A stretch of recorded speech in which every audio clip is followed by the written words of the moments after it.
الحمد لله والصلاة والسلام على أشرف الأنبياء والمرسلين نبينا محمد وعلى آله وصحبه ومن تبعهم بإحسان إلى يوم الدين أما بعد فمرحبا بكم جميعا.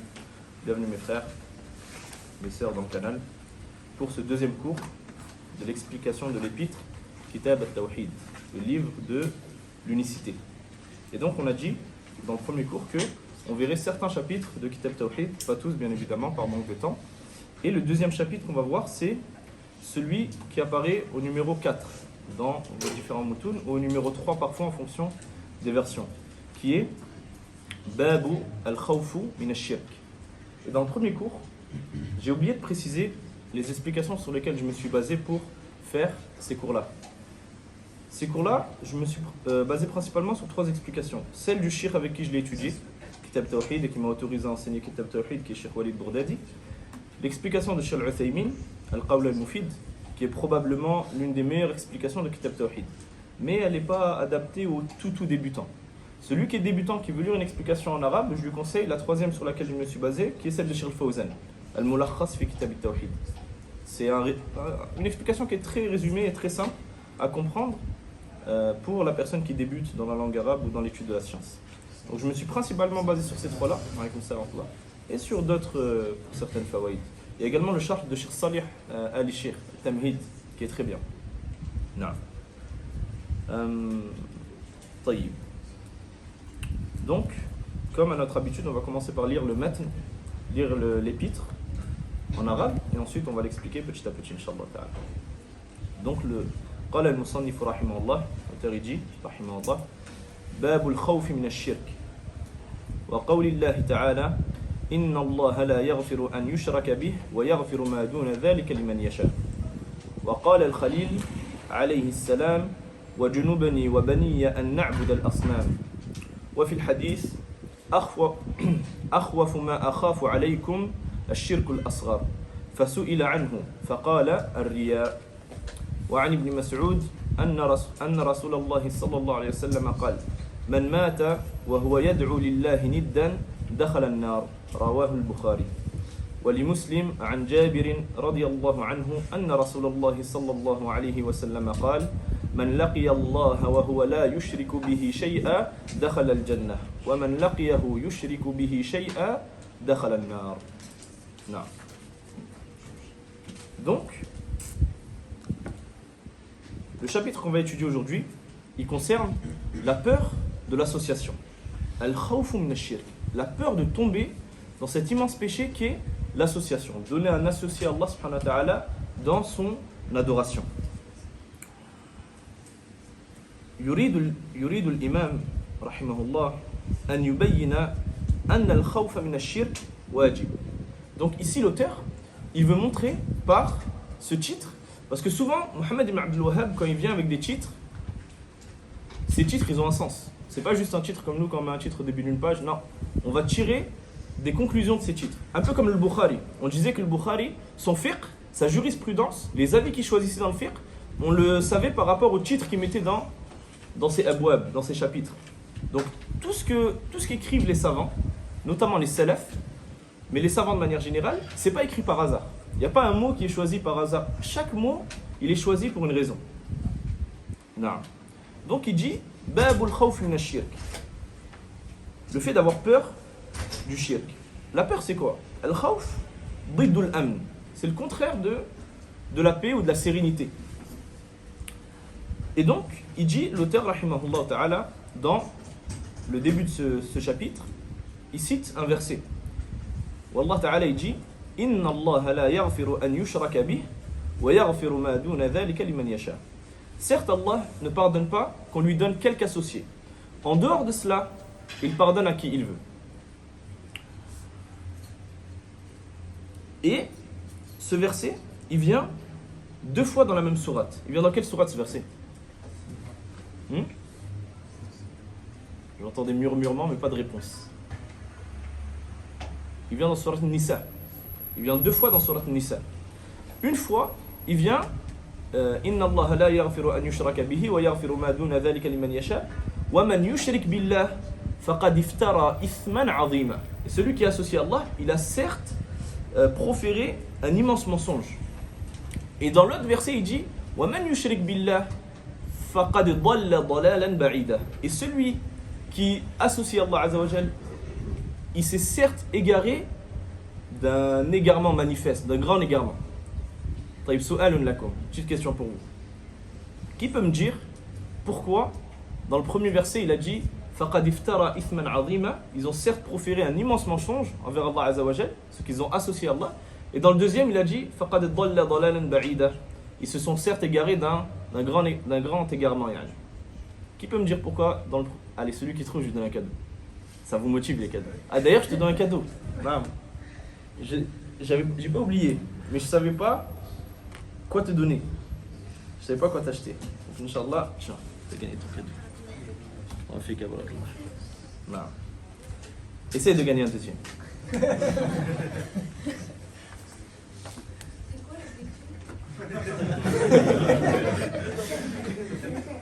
La question c'est le verset Inna Allah la yaghfiru an yushraka bihi wa yaghfiru ma duna dhalika liman yasha.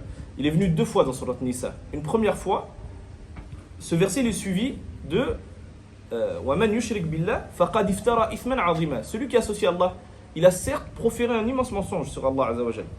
Et dans le deuxième verset, le même verset il vient, mais pas avec la même fin. Il dit wa man yushrik billah, celui qui associe Allah, faqad dalla dalalan ba'ida. Il s'est certes égaré d'un grand égarement. Pourquoi dans le premier verset il finit par ça et le deuxième il finit par ça? Le premier il parle du shirk akbar, le deuxième du shirk asghar. Non. Tu avais bien commencé quand tu as dit le premier il parle et le deuxième il parle. C'est par rapport à ce qui est cité avant. Mais si vous n'avez pas ce qui est cité avant, vous n'aurez pas la réponse. Dans le premier verset, il parle de l'Yahoud. Quand il dit فَقَدْ اِفْتَرَى إِثْمًا عَظِيمًا, il parle des Juifs. Pourquoi? Parce que les Juifs, ils avaient la science. Ils avaient reçu la Torah, ils avaient reçu le livre. Donc ils connaissaient Allah Azza wa Jal, ils connaissaient les attributs d'Allah Azza wa Jal. Ils connaissaient parfaitement la vérité.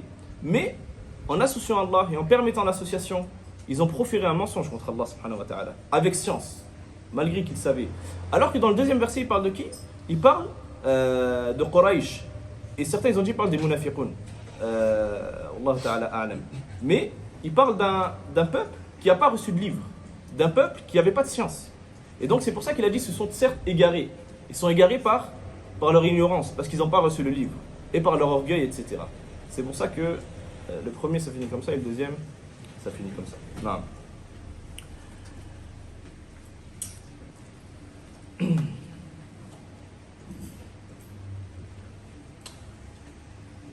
Ce verset, Inna Allah la yaghfiru an yushraka bih, certes Allah ne pardonne pas qu'on lui donne quelque associé, et en dehors de cela il pardonne à qui il veut.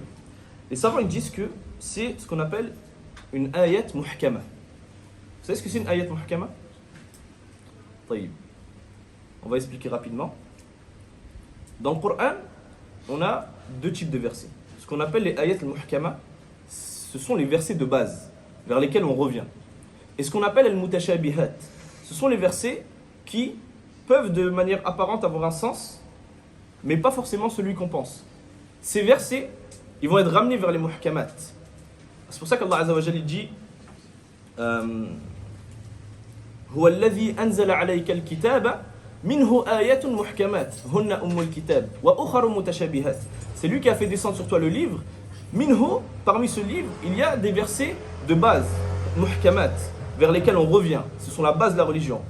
وأخر متشابهات. Et d'autres versets qui sont des mutashabihat, qui n'ont pas forcément toujours le sens que toi tu penses qu'il a.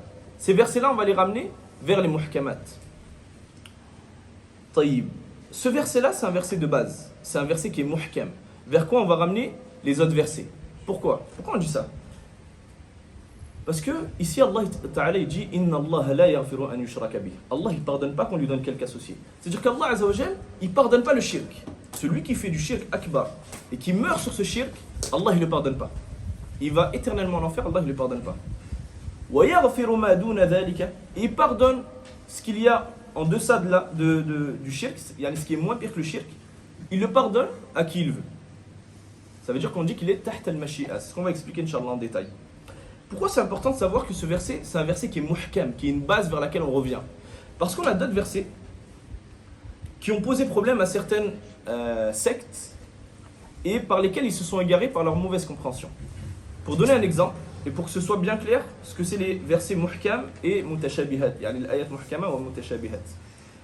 Par exemple, Allah Ta'ala il dit وَمَنْ يَقْتُلْ مُؤْمِنًا مُتَعَمِّدًا, et celui qui tue un croyant de manière délibérée, وَمَنْ يَقْتُلْ مُؤْمِنًا مُتَعَمِّدًا فَجَزَاؤُهُ جَهَنَّمْ, sa récompense c'est la géhenne, خَالِدًا فِيهَا, de manière éternelle, وَغَضِبَ اللَّهُ عَلَيْهِ, et il a encouru la colère d'Allah, وَلَعَنَهُ, et il l'a maudit, وَأَعَدَّ لَهُ عَذَابًا عَظِيمًا, et il lui a préparé un immense châtiment.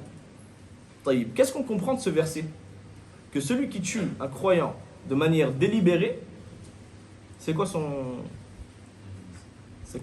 jugement? Le sens apparent du verset, c'est qu'il est éternellement en enfer. Parce qu'il a dit khalidan fiha. Khalidan fiha, il a dit de manière éternelle. Taïb. Les salafs, ils sont unanimes sur le fait que celui qui tue un croyant de manière délibérée, il ne rentrera pas éternellement en enfer. Ils sont unanimes sur cela. Même si certains, ils ont dit, il y a certains savants, ils ont dit que ce péché ne lui sera pas pardonné. Ce péché ne lui sera pas pardonné et il sera châtié pour ce péché, mais il ne sera pas châtié éternellement. Et même ce qawl, ce n'est pas le qawl qui est le plus juste, ce n'est pas la parole la plus juste. La parole la plus juste, c'est qu'il est tahta al-mashi'a, il est sous la volonté d'Allah Azza wa Jal. Tayyib, mais subhanallah, comment ils ont pu comprendre ça, les savants, alors qu'Allah Ta'ala il dit khalidan fiha, il dit de manière éternelle, wa ghadiba Allah alayhi, il a encouru la colère d'Allah, wa la'anahu, il l'a maudit, wa a'adda lahu 'adhaban 'azima, il lui a préparé un châtiment, un immense châtiment, un châtiment douloureux. Ils ont dit ça, c'est ce qu'on appelle une mutashabiha. C'est un verset que quand tu le lis, tu vas penser que le sens que tu as compris, c'est le sens apparent. Mais en réalité, on va le ramener au ayat muhkama. Pourquoi? Parce qu'Allah Azza wa Jalla dit quoi? Inna Allah la yaghfiru an yushraka bih. Allah, il pardonne pas qu'on lui donne quelque associé. En dehors de cela, il pardonne à qui il veut. Taïb, est-ce que le meurtre, c'est du shirk? C'est pas du shirk. Donc ça rentre dans ce qui est en dessous du shirk. Donc ça rentre dans ce qui est tahta al-mashi'a, ce qui est sous la volonté d'Allah subhanahu wa ta'ala.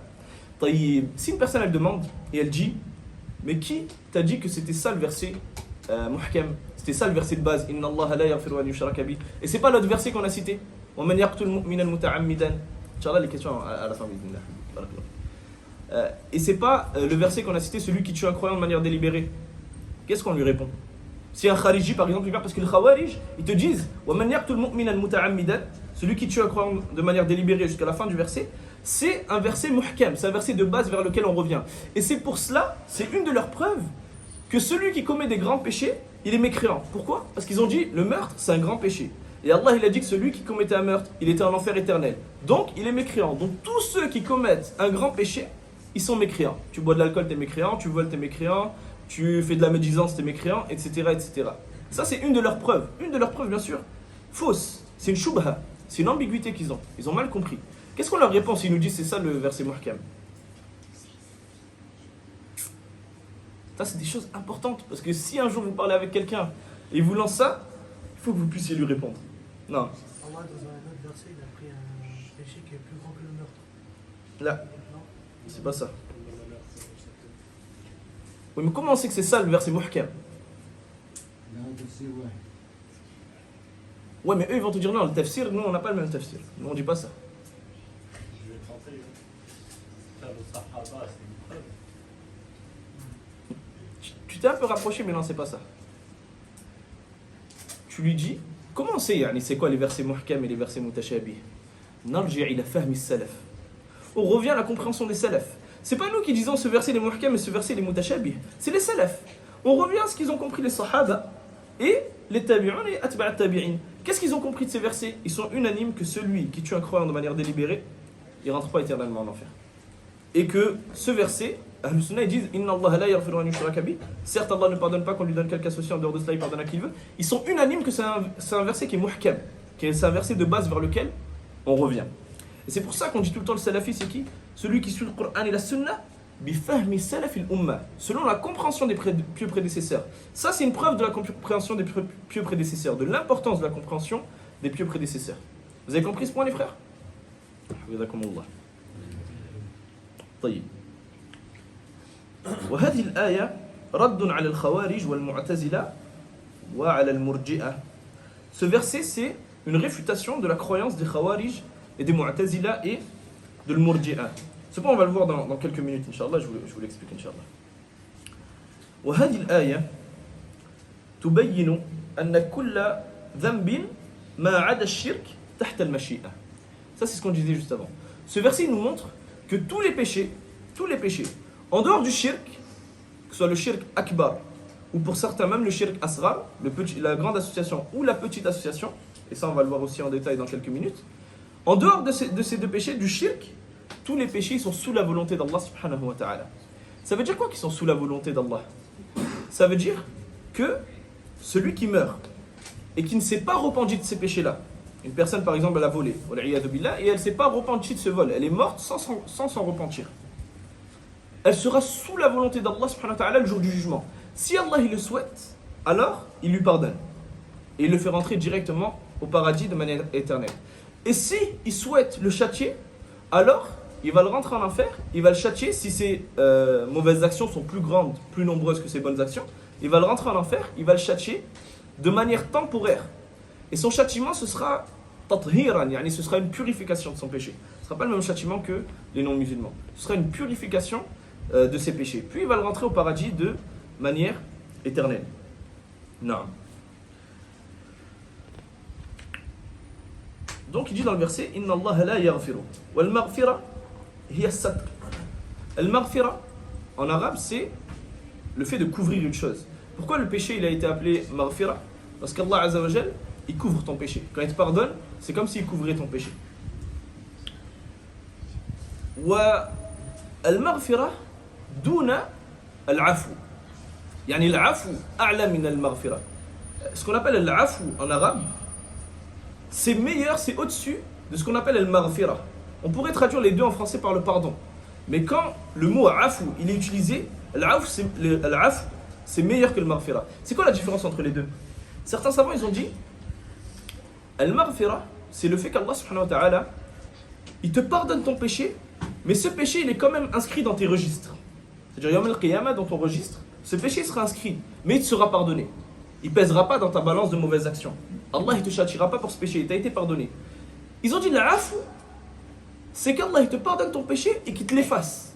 Il ne sera même pas dans tes registres. C'est comme si tu ne l'avais jamais commis. Yawm al-qiyamah. Donc l'afou c'est encore meilleur que al-maghfira.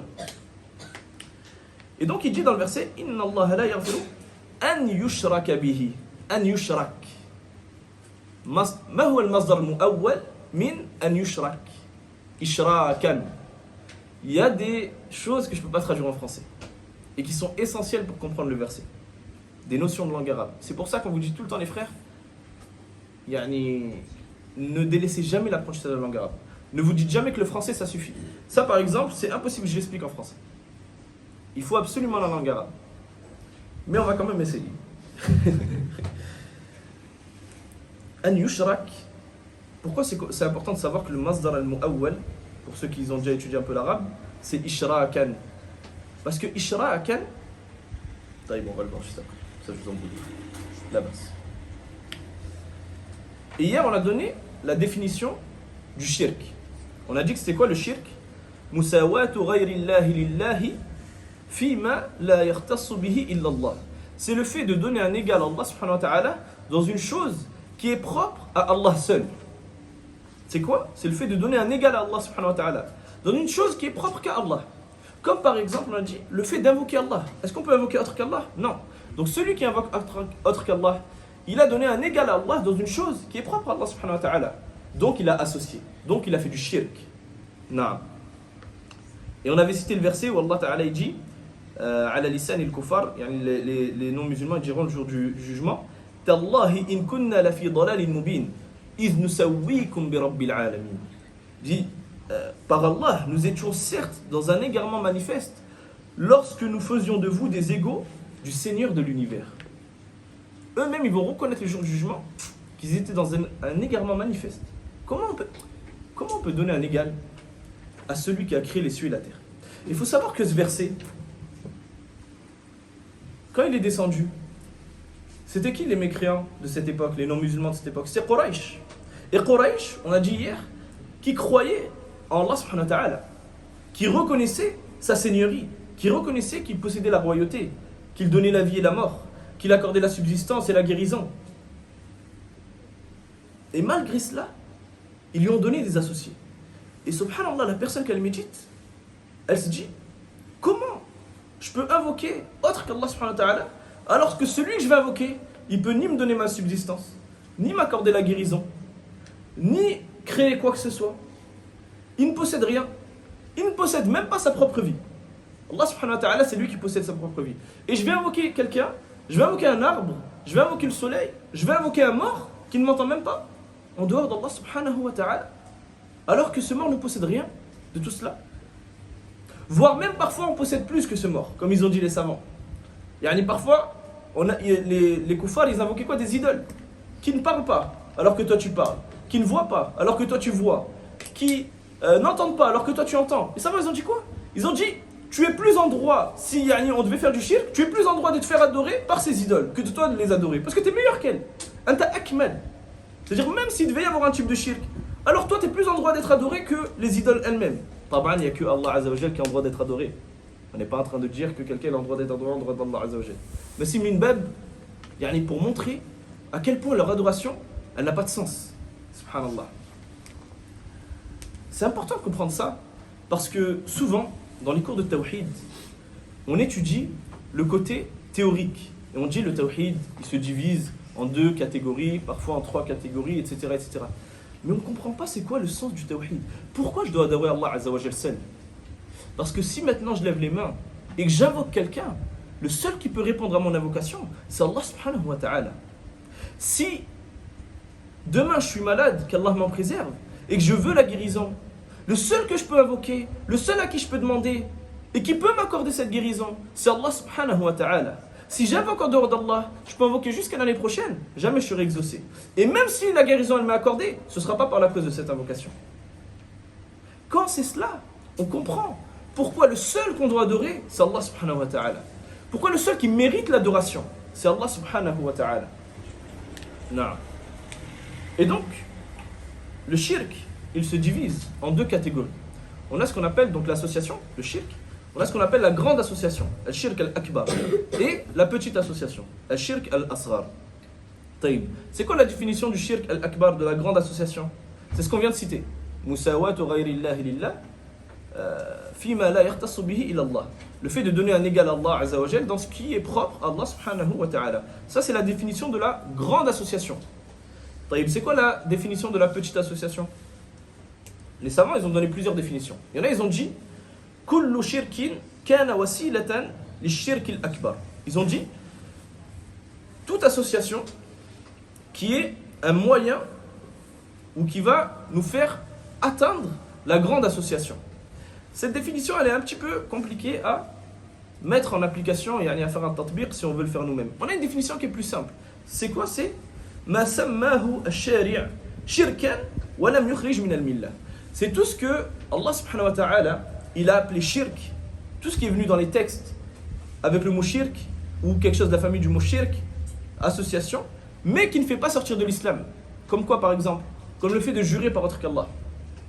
Comme c'est venu dans le hadith, man halafa bi ghayri Allahi faqad kafara ou ashrak. De ce que je me souviens du hadith. Non? Non.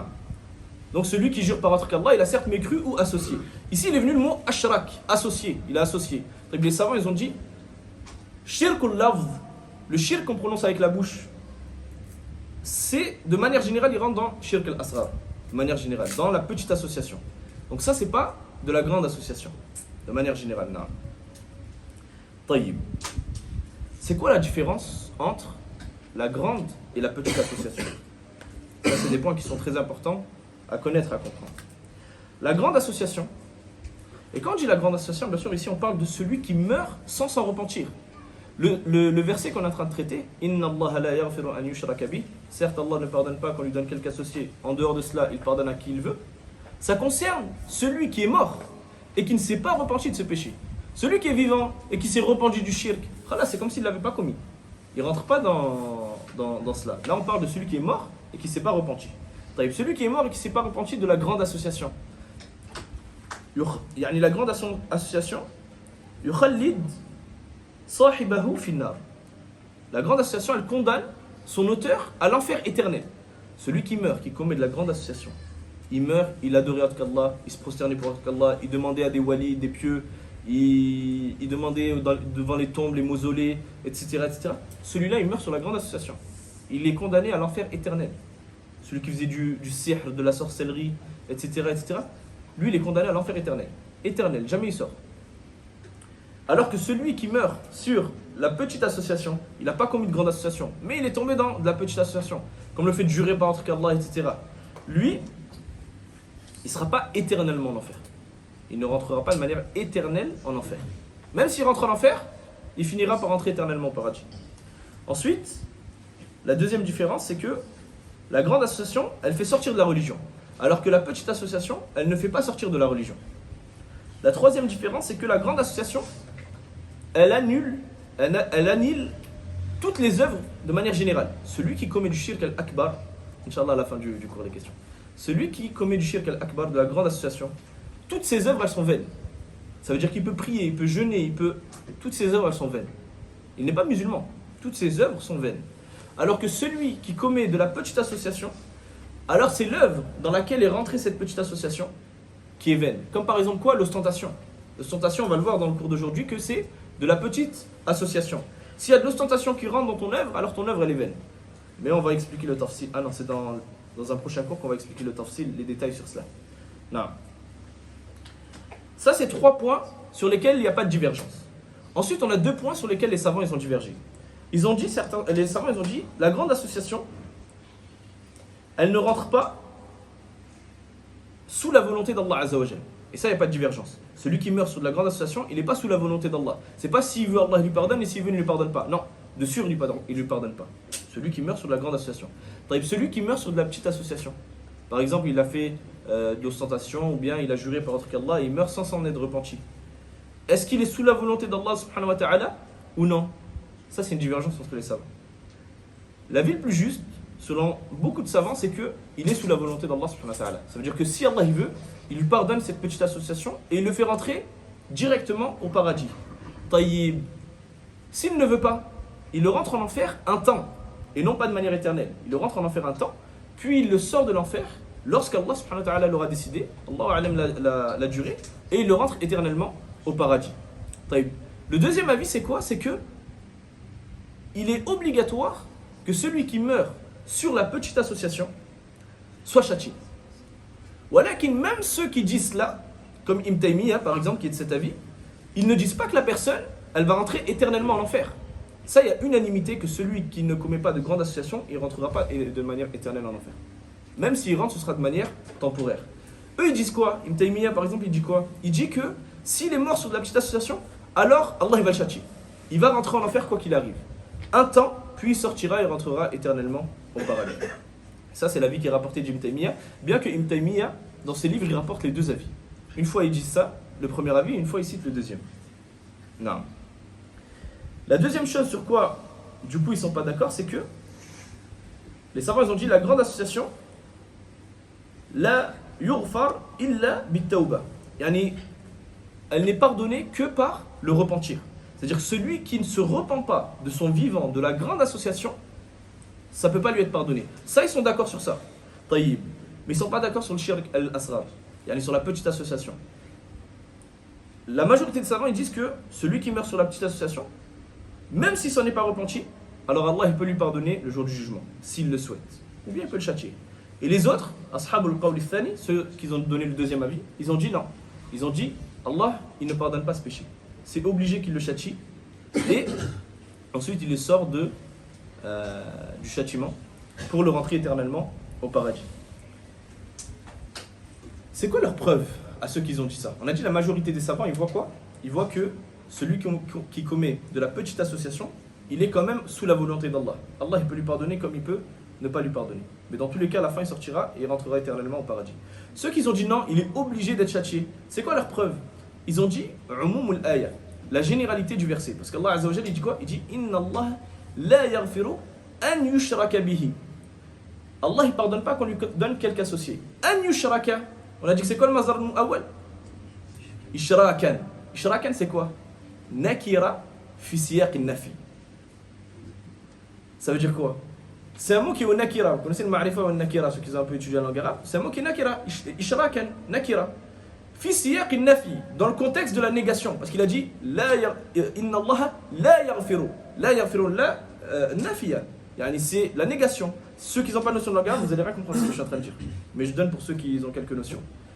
La nafiya, donc c'est la négation. On a une règle qui dit que si il y a un mot qui vient au nakira dans un contexte de négation, alors qu'est-ce qu'on dit? Yufidu al-umum. Yani al-nakiratu fi siyaq al-nafi tufidu al-umum. On comprend de cela la généralité. Donc ils disent, quand Allah il dit Inna Allah la yaghfiru an yushraka bi, yani la yaghfiru umuman al-shirk. Ils disent, il ne pardonne pas le shirk de manière générale, que ce soit le grand shirk ou le petit shirk. De manière générale, il ne le pardonne pas. Ça, c'est l'avis des deuxièmes qui disent qu'Allah ne pardonne pas le shirk, même le shirk al-asghar. Et les autres, ils ont beaucoup d'autres preuves. Ils ont beaucoup d'autres preuves dans le Coran et dans la Sunna qui sont venues, qui montrent que Allah Azza wa Jal, il peut pardonner le shirk al-asghar, la petite association. Naam. طيب.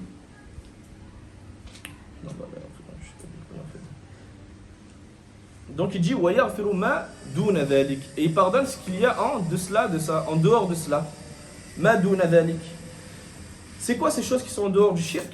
Les savants ils ont dit, du coup, al-shirk al-asghar, pour ceux qui voient la petite association, pour ceux qui voient que c'est sous la volonté d'Allah, al-bid'a, l'innovation, ghayr al-kufriya, qui n'est pas une innovation de mécréance. Pourquoi? Parce que l'innovation se divise en deux catégories, al-bid'a al-kufriya ou ghayr al-kufriya. L'innovation qui est une mécréance et l'innovation qui n'est pas une mécréance. L'innovation qui est une mécréance comme quoi? Comme le fait par exemple de se prosterner devant un tombeau, devant un wali. Ça c'est une innovation ou pas? C'est une innovation. La personne elle pense qu'elle se rapproche d'Allah en faisant ça. Donc lui pense faire une adoration, mais c'est une adoration qui est innovée. C'est une innovation. C'est une innovation kufriya. C'est une innovation de mécréance qui fait sortir de l'islam.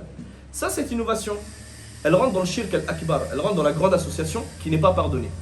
Quand ils disent l'innovation qui est sous la volonté d'Allah, c'est celle qui est ghayru kufriya, qui n'est pas une innovation qui a atteint la mécréance. Comme une innovation que vous connaissez, l'anniversaire, un autre exemple. Hein? Le Mawlid par exemple, le fait de fêter l'anniversaire du prophète sallallahu alayhi wa sallam. Ça c'est une innovation. Non. Ça rentre sous la volonté d'Allah subhanahu wa ta'ala. Si on ne s'en repent pas, peut-être qu'Allah nous pardonne, peut-être que non. Et les savants ils ont dit le kaba'ir, les grands péchés. Celui qui commet des grands péchés, il est sous la volonté d'Allah azza wa jal, contrairement à ce que disent qui? Al-Khawarij, qui disent que celui qui commet des grands péchés sort de l'islam. Ça c'est une croyance qui est égarée et fausse. Non. طيب من فوائد الآية, parmi les enseignements bénéfiques qu'on peut tirer de ce verset,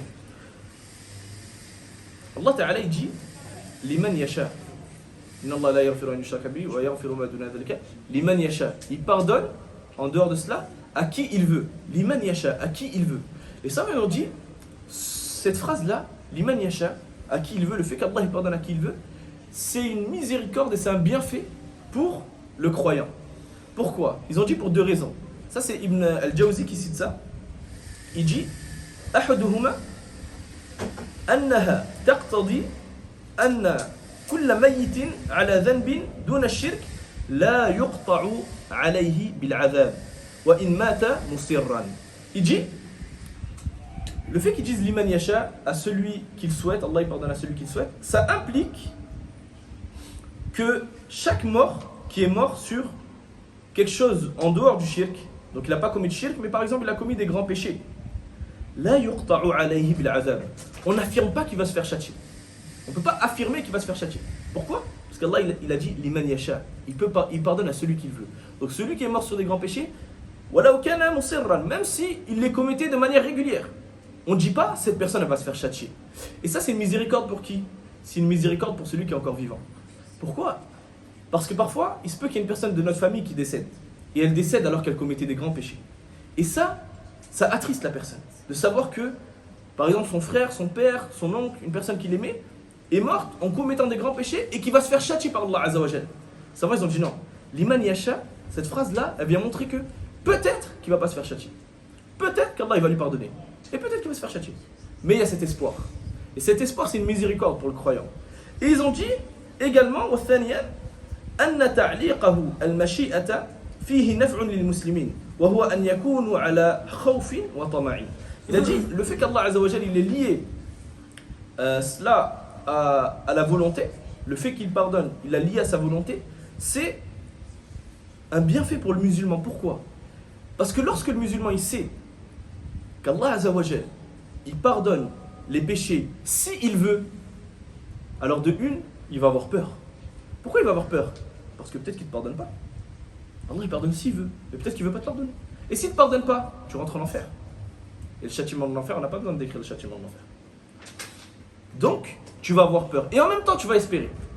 En même temps, tu vas toujours avoir cet espoir d'Allah Azza wa Jal qui puisse te pardonner.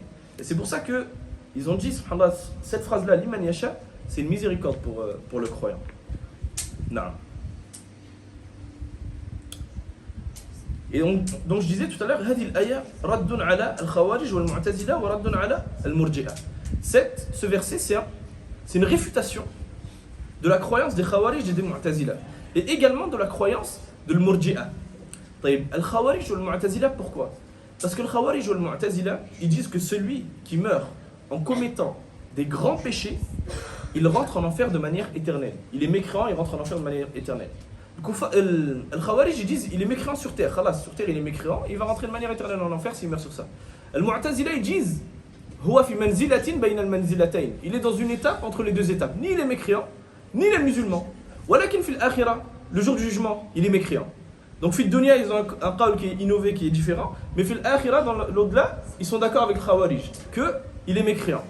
Ça, c'est une preuve que leur parole elle est fausse. Pourquoi? Parce qu'Allah Azza wa Jalla a dit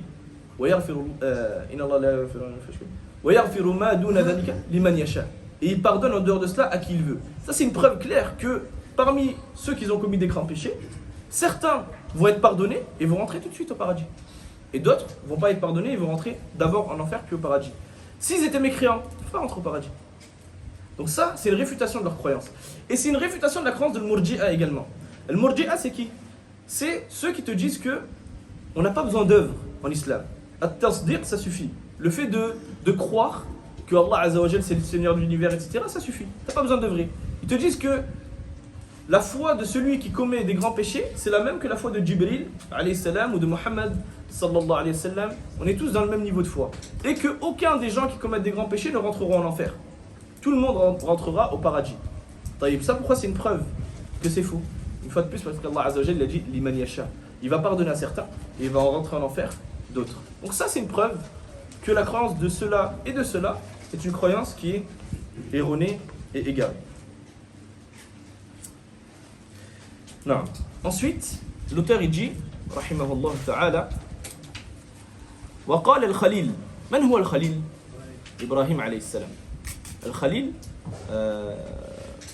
pourrait traduire en français par l'ami proche. Beaucoup le traduisent par l'ami intime, mais j'aime pas cette traduction. J'aime pas cette traduction et je la donne jamais. On pourrait le traduire par Al-Khulla, c'est le plus haut degré de l'Mahabba. C'est le plus haut degré d'amour. Et les seuls qui ont atteint cette Khulla, ce degré, c'est qui? Muhammad sallallahu alayhi wa sallam et Ibrahim alayhi salam. Et donc, en français, on pourrait dire l'ami proche. On pourrait traduire par l'ami fidèle, l'ami proche. Une traduction qui se rapproche. Non. Donc il dit, l'auteur, وقال الخليل عليه السلام وجنوبني وبني أن نعبد الأصنام. Le verset complet il dit وإذ قال إبراهيم رب اجعل هذا البلد آمنا وجنوبني وبني أن نعبد الأصنام. Il dit, et lorsque Ibrahim a dit, Seigneur, mon Seigneur, fais de ce pays, fais de cette cité un lieu sûr. Fais de cette cité un lieu sûr. Et préserve-moi, ainsi que mes enfants, d'adorer les idoles. Qui c'est qui dit ça? Ibrahim alayhi salam.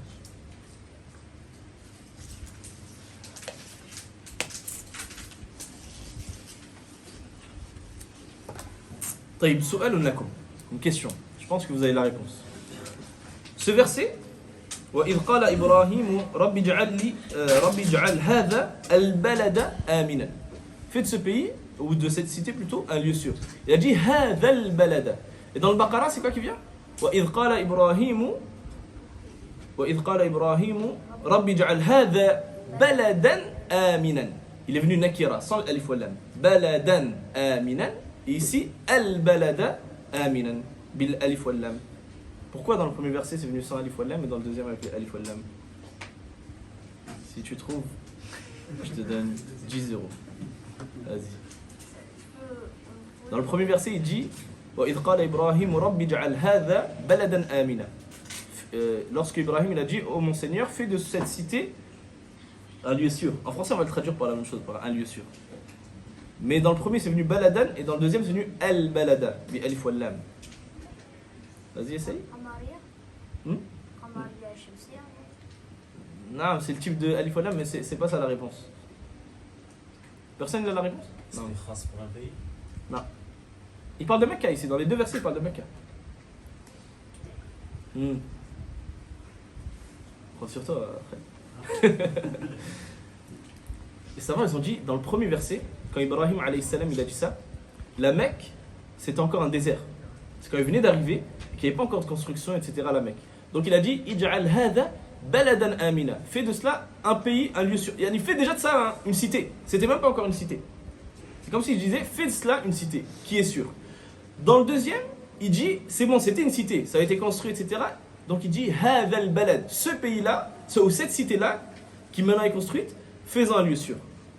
Vous avez compris la différence? Mais il faut avoir un peu de notion de langue arabe pour bien comprendre, Inch'Allah ta'ala.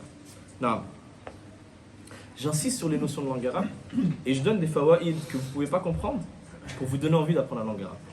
Moi, c'est ça qui m'a donné envie d'apprendre la langue arabe. C'est quand je m'asseyais au cours des savants, notamment quand on faisait une umrah ou quoi à Médine, et que je comprenais rien. Et que je voyais les frères qui rigolaient quand le chéri disait une chose, ou qui pleuraient quand le chéri disait une chose. Et moi, je comprenais rien. Je restais avec la même émotion. Pourquoi? On n'a pas appris. Et ça donne envie d'apprendre. Le fait que vous voyez que vous ne pouvez pas comprendre toutes les masaïl qu'on est en train de citer parce que vous n'avez pas la langue arabe, ça doit vous motiver à apprendre la langue arabe. Et alhamdulillah, l'apprentissage de la langue arabe aujourd'hui, il est devenu facile. C'est devenu facile d'aller étudier la langue arabe. Ça ne demande pas autant d'efforts qu'avant. Bifadlillah. Naam. Taïb. Pourquoi le cheikh Mohammed ibn Abdul Wahhab rahimahullah, il cite ce verset dans ce chapitre? Nous, on est dans quel chapitre? Al-khawf min ash-shirk, la peur du shirk. Pourquoi il a cité ce verset? Wa junubani wa baniya an na'bud al-asnam. Préserve-moi ainsi que ma descendance du fait d'adorer les idoles. Parce que si Ibrahim qui a le Khullah, il a peur pour le shirk, alors nous on fait le on va leur faire. Ahsant. Parce que ici, déjà, premièrement, Ibrahim il a peur de tomber dans le shirk. Alors il demande à Allah Azza wa Jalla de le préserver. Donc on est dans notre chapitre, la peur du shirk. Et les savants, ils ont dit, comme il disait le frère Hafidhallah, si Ibrahim alayhi salam, celui qui a cassé les idoles de ses propres mains, les idoles dont il demande d'être protégé, il les a cassées de ses propres mains. Celui qui a été jeté dans le feu et qui malgré ça a placé sa confiance en Allah subhanahu wa ta'ala. Quand Allah ta'ala dit quoi? Kuni bardan wa salaman ala Ibrahim, au feu. Soit une fraîcheur salutaire sur Ibrahim.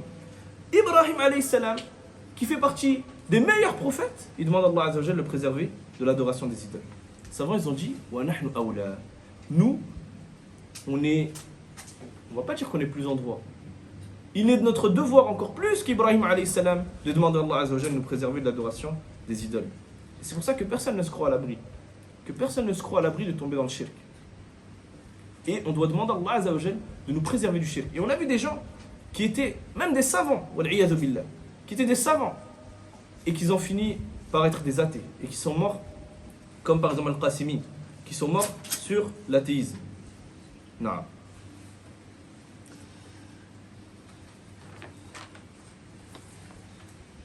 طيب سؤال لكم. Il dit وجنوبني وبني أن أعبد الأصنام. Donc on a le mot asnam, les idoles. Et on a également ce qu'on appelle al-wathan. Qui connaît la différence entre le wathan ou le sanam? Entre un... Bah si je donne la réponse, si je donne la traduction, je donne la réponse. C'est pour ça que j'ai pas traduit. C'est quoi la différence entre sanam ou le wathan? L'asnam, c'est tout ce qui a été créé par la main. L'awthan, c'est tout ce qui est, ça peut être même des créages de des personnes vivantes. Des humains, des... Non, tu avais bien commencé, mais non, c'est pas ça. Le Asnam, c'est les statues, non? Taïb. Et le Wathan? Le Watan, c'est tout ce qui est adoré, mais de manière plus générale. Pas vraiment. As-sanam, ils disent les ulama, yakunu ala soura. Yani, as-sanam, ça va avoir l'apparence d'une chose qui, de manière générale, a une âme.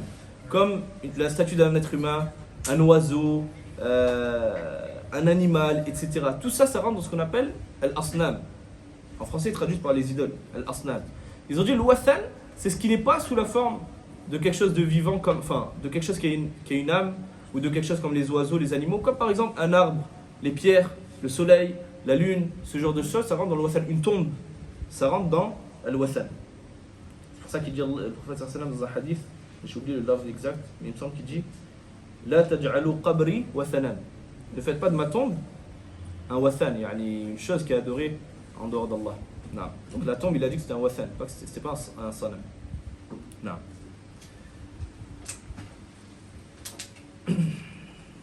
Qu'est-ce qu'on peut tirer comme enseignement bénéfique de ces deux premiers versets?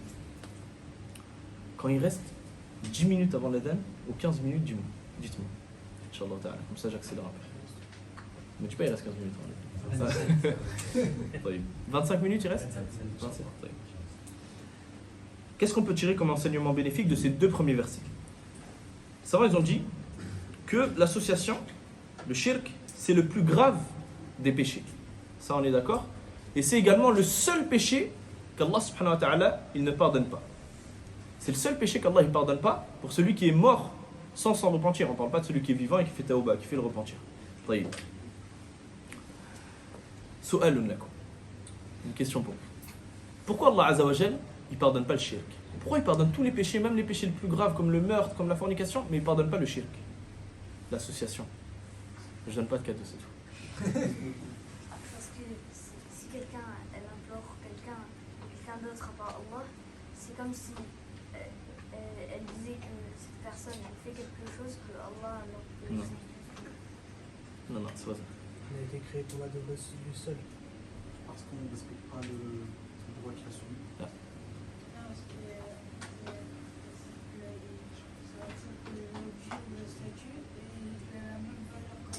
Non. Parce qu'il a dit. Non, mais non. Les hommes, ils ont témoigné. Non. Si je me rappelle bien, il y a un chef qui a donné un exemple, comme si, par exemple, une terre, une mère, à un moment donné. Non, c'est pas ça. C'est beaucoup plus simple que ça. c'est pire. Non. T'as une dernière chance? C'est pour Allah Azza wa Jal. Non. T'as avant les dernières chances? Tfadal. Ouais. Non, c'est pas ça. J'ai pas entendu? Parce que tu nous as créé. Non, c'est pas pour ça. Pourquoi il pardonne pas? On lui accorde un associé, mais il pardonne les autres péchés. Parce que tous les péchés, il y a une shahwa dans les péchés. Il y a un désir. Mais il n'y a pas de désir dans le shirk. La personne, quand elle commet la fornication, elle le commet par désir. La personne, quand elle vole parce que c'est un désir, elle veut avoir des biens. Quand elle fait même quand il fait de la médisance, il prend un plaisir à faire cette médisance. Il est où le plaisir dans le shirk? Il est où le plaisir dans le fait de donner un associé à Allah Azza wa Jal? Il n'y a pas de shahwa. Tu n'es pas poussé à faire cela. Allah Azza wa Jal, il a créé la shahwa, il a créé le désir dans l'être humain. Et donc, par sa miséricorde, il pardonne si ton désir il a pris le dessus sur toi. Voilà qu'il n'y a pas de désir dans le shirk. Tu n'as pas de raison de faire du shirk. Tu n'as pas de raison de donner, d'accorder l'adoration à autre qu'Allah subhanahu wa ta'ala. Alors pourquoi tu le fais? Du fait qu'il n'y a pas de désir, alors tu n'as pas d'excuse. Alors Allah Azza wa Jal ne le pardonne pas. Non. Non. طيب. Également, parmi les enseignements bénéfiques, le fait que tout ce qui est en dehors de l'association, du shirk, c'est sous la volonté d'Allah subhanahu wa ta'ala.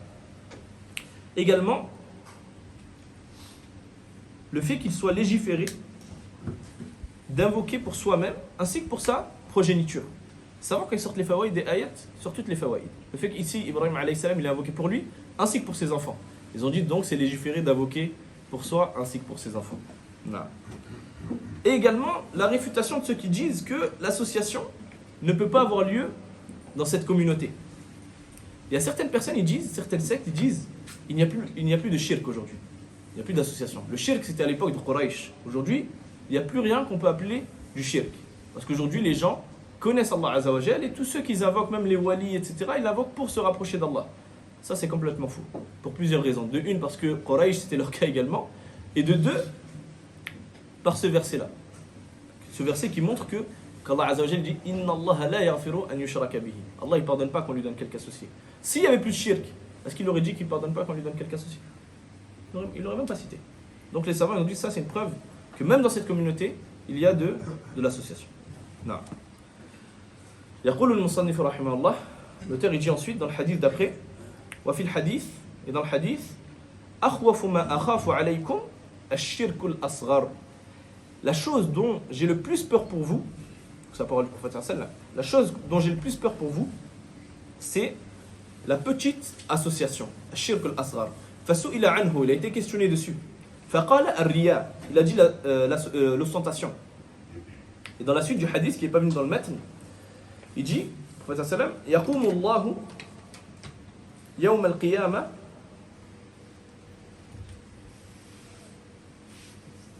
يقوم الله يوم القيامة إذا جزي الناس بأعمالهم. Non, je me disais le sens il n'avait pas de sens. يقول, j'arrive pas à me relire ma propre écriture. يقول الله يوم القيامة. Donc Allah il dira le jour du jugement, إذا جزي الناس, lorsque les personnes auront été rétribuées par leurs œuvres, en fonction de leurs œuvres, il dira اذهبوا إلى الذين كنتم تراؤون في الدنيا. Allez auprès de ceux pour qui vous commettiez de l'ostentation. Lorsque vous faisiez de l'ostentation, vous faisiez de l'ostentation afin que certains vous voient. Allez vers ces gens-là. فانظروا هل تجدون عندهم جزاء. Et regardez si vous trouvez auprès d'eux une rétribution. طيب.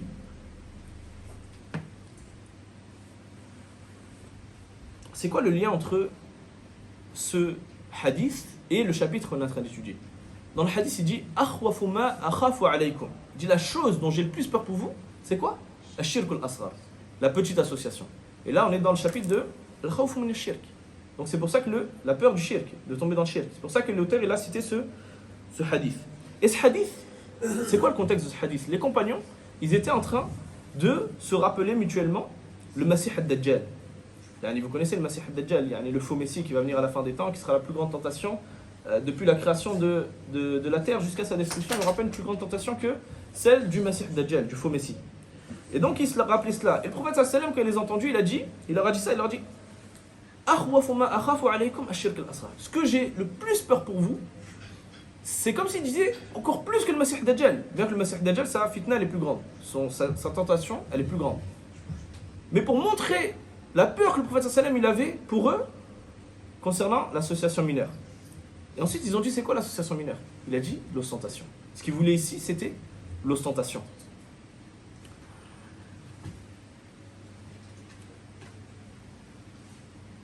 Et donc on comprend quoi de ce hadith que l'ostentation c'est du shirk mineur. Et l'ostentation, on va voir ce chapitre en détail, Inch'Allah Ta'ala, dans les prochains jours. Je ne sais pas si ce sera demain ou peut-être après-demain. Peut-être après-demain, Inch'Allah Ta'ala. Ou demain. Bi'idhnillah. Et qu'est-ce qu'on peut tirer également comme enseignement bénéfique de ce hadith? Le fait que le prophète sallam, il a eu peur de l'ostentation pour qui? Pour les sahaba. Alors que dire de nous? Si les sahaba, le prophète, il a eu peur pour eux, qui tombent dans l'ostentation, alors que dire des gens comme nous? C'est pour ça que la personne, elle doit toujours combattre l'ostentation. Si elle sent qu'elle commence à faire une chose, que sa niya elle est en train de changer, il est en train de prier par exemple, il remarque qu'on le voit, il sent que sa niya elle va changer, il combat sa niya. Et celui qui combat sa niya, alors son œuvre elle est acceptée. Mais ça on va le voir dans le prochain cours, Inch'Allah Ta'ala. Non. يقول المصنف رحمه الله بعد ذلك وعن ابن مسعود selon ابن مسعود رضي الله عنه أن رسول الله صلى الله عليه وسلم le messager صلى الله عليه وسلم il a dit قال Man mata wa huwa yad'u lillahi niddan. Celui qui meurt, ou plutôt quiconque meurt, invoquant un égal à Allah, dakhala an-nar. Il rentrera en enfer.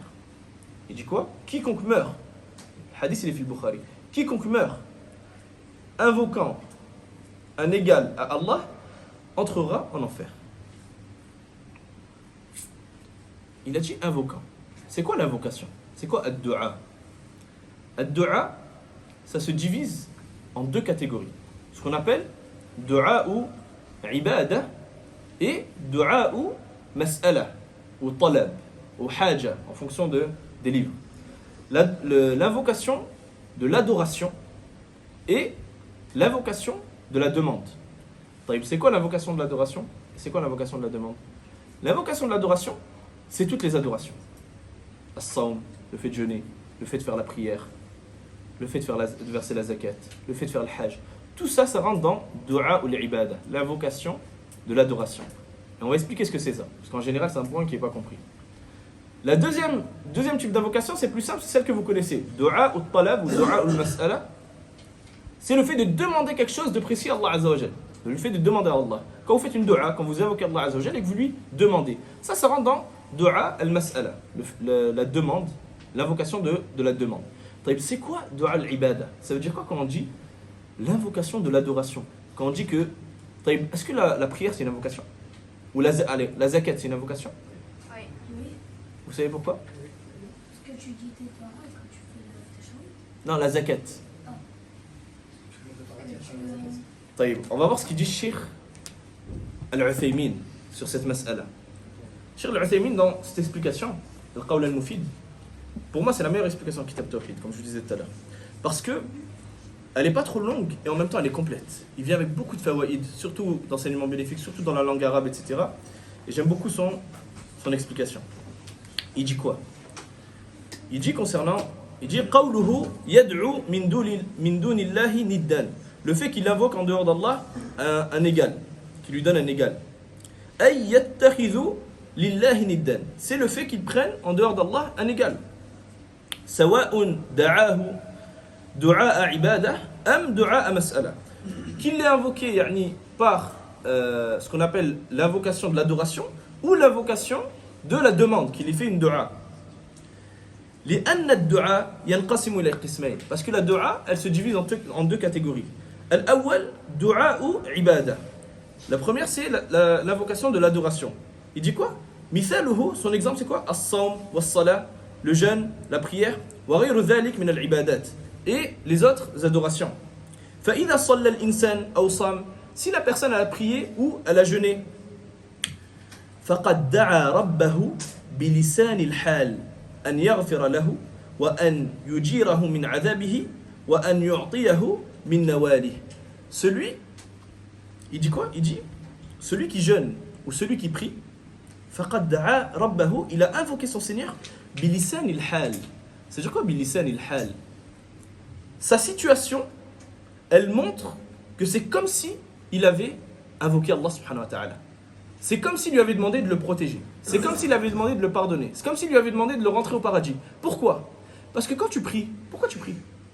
Tu pries pour que Allah Azza wa Jal te préserve de l'enfer et qu'il te fasse rentrer au paradis. Donc ta prière, c'est comme si tu demandais à Allah Azza wa Jal, pardonne-moi mes péchés, ne me fais pas rentrer en enfer et fais-moi rentrer au paradis. Ton jeûne, c'est pareil. Ta zakat, c'est pareil. Quand tu verses ta zakat, pourquoi tu la verses? Pour qu'Allah Azza wa Jal te compte des bonnes actions, qu'il te châtie pas en enfer et qu'il te rentre au paradis. Donc c'est comme si tu lui demandais cela. Bilisan il-hal, ta situation, c'est ce qu'elle montre. Il dit ensuite, wa hadha fi asli as-salat. Et ça, c'est dans la base de la prière. Kama annaha tatadammanu ad-du'a bilisan al-maqal. Tout comme par exemple la prière, elle inclut également l'invocation par la langue. Pourquoi? Parce que dans la prière, on va faire des invocations. Quand par exemple tu récites surat al-Fatiha, Iyyaka na'budu wa iyyaka nasta'in, ihdina as-sirata al-mustaqim. Guide-moi vers un chemin droit. Tu fais une invocation. Ou quand dans ta prosternation, tu fais des invocations. Donc ta prière, elle inclut quoi?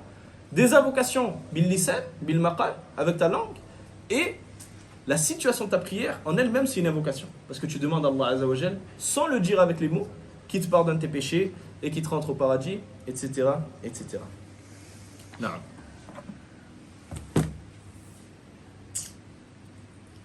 Qu'est-ce qu'on peut tirer comme enseignement bénéfique de ce hadith? Ce hadith, les savants ils ont dit qu'il inspire la crainte vis-à-vis de l'association. Il inspire la crainte vis-à-vis de l'association. Pourquoi il inspire la crainte? Parce qu'Allah Azza wa Jalla dit Man mata wa huwa yad'u lillahi niddan. Quiconque meurt en invoquant un égal à Allah, c'est quoi son châtiment? Dakhala an-nar. Il rentre en enfer. Et donc ça inspire la peur. Tu sais que si tu invoques autre qu'Allah, tu vas rentrer en enfer.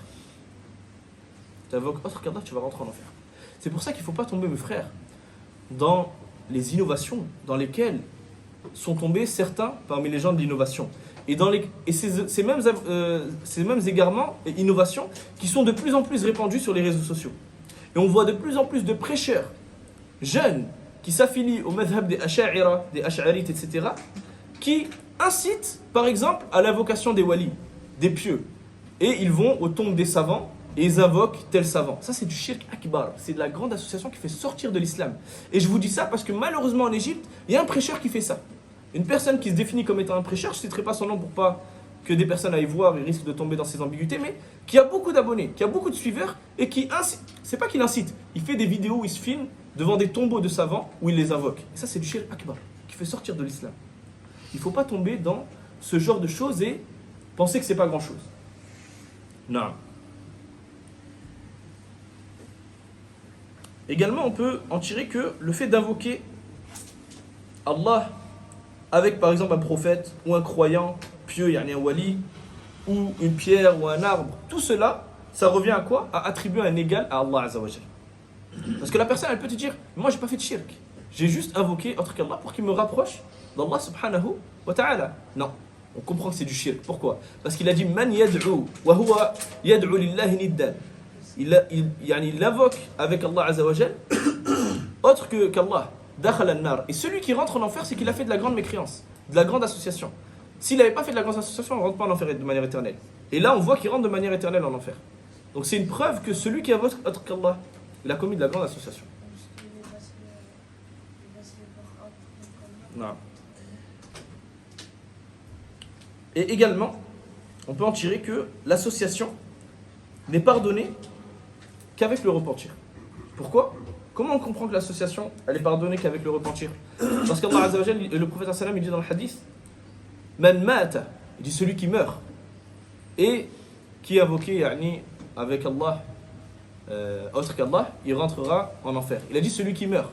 Ça veut dire que si c'était repenti avant de mourir, khalas. Mais s'il meurt sans s'en être repenti, alors il est en enfer éternel. Non. Pour terminer dans le hadith, le dernier hadith, l'auteur il dit Wali Muslim, c'est-à-dire dans le recueil de hadith de l'imam Muslim, عن جابر رضي الله عنه, selon Jabir, أن رسول الله صلى الله عليه وسلم قال, le messager d'Allah صلى الله عليه وسلم, il a dit من لقي الله, celui qui rencontre Allah subhanahu wa ta'ala, وهو لا يشرك به شيئا, et il ne lui a rien incité, il n'y a rien associé, c'est la date, et qu'il ne lui a rien associé, دخل الجنة, il rentre au paradis. ومن لقيه يشرك به شيئا دخل النار, et celui qui le rencontre en lui ayant associé quelque chose, il rentre en enfer, c'est-à-dire en enfer de manière éternelle. Et donc ce hadith, pourquoi il a été cité une fois de plus dans ce bab, la peur du shirk? Parce que, une fois de plus, l'enfer il a été cité à celui qui commet du shirk. Et si on sait que la récompense, et quand on dit récompense, on parle bien sûr du châtiment, de celui qui commet de l'association, c'est l'enfer, alors forcément ça implique la peur de commettre de l'association. Il faut savoir, mes frères, que il y a entre l'homme et le paradis ou l'enfer que la mort. La seule chose qui te sépare actuellement du paradis ou qui te sépare de l'enfer, c'est la mort. Pourquoi les savants disent ça? Parce que la personne lorsqu'elle meurt, comme ils disent les savants, qamat qiyamatuha. Son heure elle a sonné. Pourquoi son heure elle a sonné? Parce qu'à partir du moment où il va mourir, il va savoir ce qu'il attend. Il va savoir si il va rentrer au paradis ou s'il va rentrer en enfer. Comme c'est venu dans quoi? Dans le hadith de Al-Bara ibn Azib, le long hadith qui fait à peu près 3 pages dans le Musnad de l'imam Ahmed de Al-Bara ibn Azib. C'est un hadith, j'avais cité dans un autre cours que on va essayer de, Inch'Allah Ta'ala, de l'étudier ensemble. C'est un hadith qui est magnifique sur tout ce qui se passe après la mort. Une fois que la personne elle meurt, qu'est-ce qui se passe? Le fait que les 2 anges, Munkar wa Nakir, ils viennent, qu'ils l'assoient, yuqidanihi wa yas'alanihi, et ils le questionnent. Le fait que lorsqu'il est dans sa tombe, ses œuvres vont venir sous l'apparence d'un être humain. Celui qui va venir avec une bonne apparence, une bonne odeur, ce sera pour le croyant. Yani, ce sera ses bonnes œuvres. Et l'autre, le non-croyant, celui qui va venir, ce sera une personne avec une apparence immonde, une odeur immonde. Et quand il va demander qui tu es, ça se voit que tu viens avec la mauvaise nouvelle. Il va dire, je suis tes œuvres. Les œuvres qu'il aura fait dans la dunya. Yani, ce hadith, il montre qu'une fois que la personne elle meurt, khalas, son heure il a sonné. Son châtiment ou son délice, il va commencer dans la tombe. Pour le non-musulman, son châtiment va commencer dans la tombe. Pour même certains musulmans qui auront commis des grands péchés, risquent d'être châtiés dans la tombe. Et le croyant qui meurt sur la croyance, sur l'iman, ses délices ils vont commencer dans la tombe. Et il verra sa place au paradis. On lui montrera, comme c'est venu dans le hadith, sa place au paradis et sa place en enfer. Pour que la personne voit de quoi Allah subhanahu wa ta'ala l'a préservé. Puis, il lui sera annoncé qu'il va rentrer au paradis. Et son âme, avant cela, elle va monter. Elle va être accueillie au ciel par les anges qui l'appelleront par ses plus beaux noms lorsqu'il était dans la vie d'ici-bas. Puis elle va redescendre et revenir dans son corps, etc., etc. Tout ça, c'est un rappel. C'est un rappel de quoi? C'est un rappel que la vie d'ici-bas, elle est courte. Pourquoi on fait ces cours sur le tawhid? Pour qu'on puisse adorer Allah subhanahu wa ta'ala de la meilleure des manières. Le but, c'est pas qu'on apprenne de la science juste pour avoir de la science et de savoir que le tawhid il se divise en tant de catégories, que le shirk il se divise en tant de catégories. Si on fait ces cours-là, c'est pour en mettre en application cette science qu'on est en train d'apprendre. Pour que la personne elle sorte et qu'elle ait peur de son Seigneur, qu'elle ait peur du châtiment de son Seigneur et qu'elle espère sa récompense, qu'elle espère la récompense qu'Allah subhanahu wa ta'ala va lui accorder fil Jannah. Et on a dit que c'était quoi le Jannah? Ad-dar alladhi a'addaha Allah li na'im al-muslimin. Le paradis c'est quoi? C'est la demeure qu'Allah subhanahu wa ta'ala il a préparée pour le bienfait des croyants. Et l'enfer c'est quoi? Ad-dar alladhi a'addaha Allah li 'adhab al-muslimin, li 'adhab al-kafirin wa ba'd al-muslimin. C'est la demeure qu'Allah azza wa jalla il a préparée pour le châtiment des non-musulmans et de certains musulmans, ceux qui auront commis plus de péchés que de bonnes actions. Mais ceux-là, on a dit qu'ils sortiront de l'enfer. Walakin, il faut se rendre compte, les frères, que cette créature, l'enfer, elle a été créée par Allah subhanahu wa ta'ala, qui est parfait, dans le but de châtier les gens. Et le châtiment d'Allah subhanahu wa ta'ala, il est parfait. Il faut se rappeler que le châtiment d'Allah subhanahu wa ta'ala, il est parfait. Pour vous donner un exemple, comme c'est venu dans un hadith, dans le sens du hadith, où le prophète sallallahu alayhi wa sallam il dit dirsul kafir, yani la molaire du mécréant, et dans une autre version nabul kafir, la canine du mécréant, misl Uhud, elle est comme la montagne de Uhud, c'est-à-dire juste sa dent elle fera la taille de la montagne de Uhud, c'est-à-dire qu'il aura une immense apparence. Wa ghiladul jildihi, et l'épaisseur de sa peau, masiratu thalath, elle fait la distance de 3 jours. Yani tu marches pendant 3 jours, ce sera la distance de l'épaisseur de sa peau. Pourquoi? Pour que le châtiment soit plus douloureux. Pourquoi il est aussi grand? Plus il est grand, plus les zones qui vont être châtiées seront importantes. Ça, c'est ce qui attend celui qui va rentrer en enfer. Et quand la personne elle se rend compte de ça, elle comprend qu'elle doit se préserver de l'enfer. Comment il va se préserver de l'enfer? En ne faisant pas les choses qui vont le rentrer en enfer. C'est quoi ces choses qui vont le rentrer en enfer de manière éternelle? Le shirk, l'association. Ce qu'on est en train d'étudier. Et c'est pour ça que tout musulman, il doit maîtriser ça. Ce qu'on est en train de dire, tout musulman doit l'apprendre. Celui qui connaît des gens qui ne connaissent pas ce genre de choses, il doit lui apprendre. Ses parents, ses frères, ses sœurs, ramenez des gens avec vous au cours. Qu'ils apprennent ces choses. Le tawhid, c'est ce qui va te sauver de l'enfer éternel. pour ça que quand vous entendez les gens de la bid'a qui te disent Ahlus Sunnah toujours nous parle tawhid, toujours le tawhid. Subhanallah, c'est ce qui va te sauver de l'enfer. C'est ce qui va faire que tu vas rentrer éternellement au paradis. C'est ça qu'il faut comprendre quand on fait ces cours-là. Naam. Narji' ila darsina. On revient à notre cours, Inch'Allah ta'ala. Il reste qu'une faïda, Inch'Allah ta'ala. Je pense qu'on va pouvoir finir avant l'adhan, bi'idhnillah. Et ça, ils disent Man abada Allah subhanahu wa ta'ala bil khawfi wahdahu fahuwa haruri. Yani khariji. Celui qui adore Allah azza wa jal qu'avec la peur, il base son adoration que sur la peur. C'est la croyance des Khawarij. Les Khawarij, toujours ils enseignent la peur aux gens. Que la peur. Il n'y a pas d'espoir chez eux, il n'y a que de la peur. Ça c'est le madhab des Khawarij. Celui qui adore Allah azza wa jal bil hubbi wahdahu, man abada Allah bil hubbi wahdahu, fahuwa soufi. Celui qui adore Allah que avec l'amour, c'est la croyance des soufis. Les soufis que ils sont dans le fait d'aimer Allah azza wa jal, mais ni ils ont peur d'Allah, ni juste l'amour. Là, ça c'est le madhab du Soufiyya. Celui qui adore Allah azza wa jal bir raja'i wahdahu fahuwa murji. Celui qui adore Allah azza wa jal qu'avec l'espoir, lui il a juste espoir qu'Allah il lui pardonne. Non, Allah il pardonne, Allah il est miséricordieux, Allah il est Ghafour, Rahim, Afou, il pardonne les péchés, etc. Il n'a pas peur qu'Allah le châtie de ses péchés ou quoi. Lui c'est un murji. Il est sur la croyance de murji'a. Quant à celui qui adore Allah azza wa jal bil hub, avec l'amour, wa bil raja, avec l'espérance, l'espoir, wa bil khawf, avec la peur, fahuwa sunni. C'est lui le sunni, c'est lui qui est sur la sunna. سبحانك اللهم وبحمدك واشهد ان لا اله الا انت استغفرك واتوب اليك والسلام عليكم ورحمه الله وبركاته. Tu peux arrêter là.